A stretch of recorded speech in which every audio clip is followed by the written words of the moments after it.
আন্দোলনে অর্থ সাহায্য সরাসরি এরকম ভাবে কোথাও হয়নি।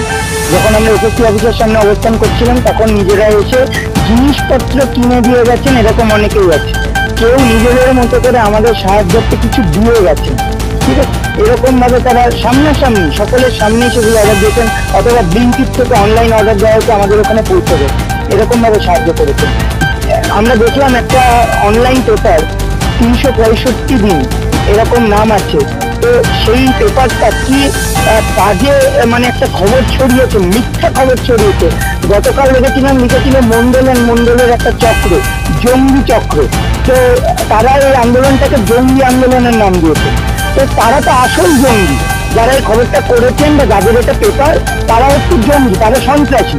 তাদের ইমিডিয়েটলি গ্রেপ্তার করে ফাঁসির সাজায় ঝুলিয়ে দেওয়া উচিত। কারণ শিক্ষক শিক্ষিকা শিক্ষাকর্মীদেরকে তারা জঙ্গি বলছেন, এত বড় সাহস তাদের হয় কি করে? তাদেরকে পুলিশ দিয়ে পেটানো উচিত, তারা এত বড় সাহস পায় কি করে?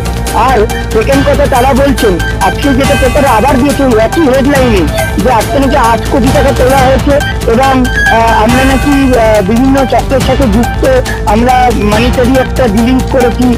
তো একদম ক্লিয়ারলি বলে দিচ্ছি, আমাদের সমস্ত ডেটা মানে এই মানিটারি ডিলিং সব কিছু অনলাইনে ব্যাংক অ্যাকাউন্ট, যে একটা অ্যাকাউন্ট এবং কিউআর কোড তুলে ধরা হয়েছে, ওই অ্যাকাউন্টের পুরো ডিটেলস দেয়। আমরা অডিট রিপোর্ট বার করেছি 2-3 বারে, এবং সামনে যখনই সরকারি পোর্টাল খুলবে পুরো সরকারি ভাবে আমরা অডিট রিপোর্ট প্রকাশ করবো। কোথায় কি ডিলিংস হয়েছে, কত টাকা খরচ হয়েছে, সমস্ত আমাদের পিটিশনাররা জানে। পিটিশনারদের বাইরে কারোকে জানানোর আমাদের দরকার পড়ে না, আমাদের পিটিশনাররা জানে, বাকি জানে।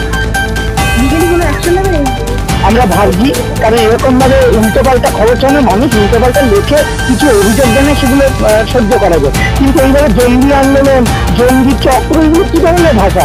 অসভ্য, মানে একটা গালাগালির থেকে বাজে ভাষা। একটা পেপার কিভাবে এটা লিখতে পারে? এইসব পেপার তুলে দেওয়া উচিত। এরা খবর করতে জানে না, বেকার ভুলভাল খবর রটিয়ে একটা বিভ্রান্ত ছড়ানোর চেষ্টা করে। আবার লিখেছেন কিছু শিক্ষক শিক্ষিকা তাদেরকে বলেছেন, এইসব খবর দিয়েছেন। আমরা জানতে চাইবো কোন শিক্ষক শিক্ষিকা, কারা তাদেরকে খবর দিয়েছেন, আর তারা তাদের মুখের কথাতে খবর করে দিলেন। আমরা দুজনকেই ছাড়বো না, দুটোকেই স্টেপ নেবো এবং জানতে চাইবো কোন শিক্ষক শিক্ষিকা বলেছেন এবং তারা তাদের কথাটা কিভাবে যুক্তি না পেয়ে, কোনো তথ্য না দিয়ে খবরগুলো করলেন। আমরা কাউকে ছাড়বো না।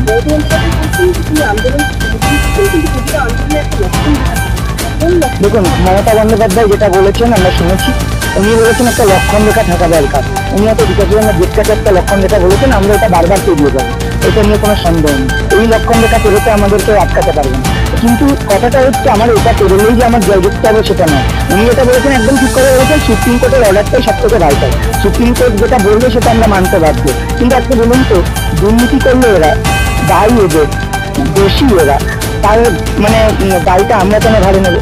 আমাদের উপর দিয়ে কেন বর্তাবে সেটা? আমরা কেন সাজাপ্রাপ্ত হবো?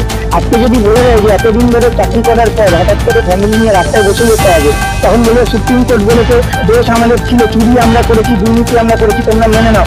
আমরা তো মেনে নেবো? এত সহজ? এরকম ভাবে কখনো হয় না। রাস্তার আন্দোলনের মতো চলবে, আইনি কাজ, আইনের লড়াই আইনের মতো করে চলবে। কিন্তু আমরা যখন দেখছি আমাদের অধিকার থেকে বঞ্চিত হচ্ছি, আমাদের স্বার্থ সুরক্ষিত থাকছে না, শিক্ষা ব্যবস্থার উপরে বড় একটা প্রভাব পড়ছে, সেখানে দাঁড়িয়ে আমরা তো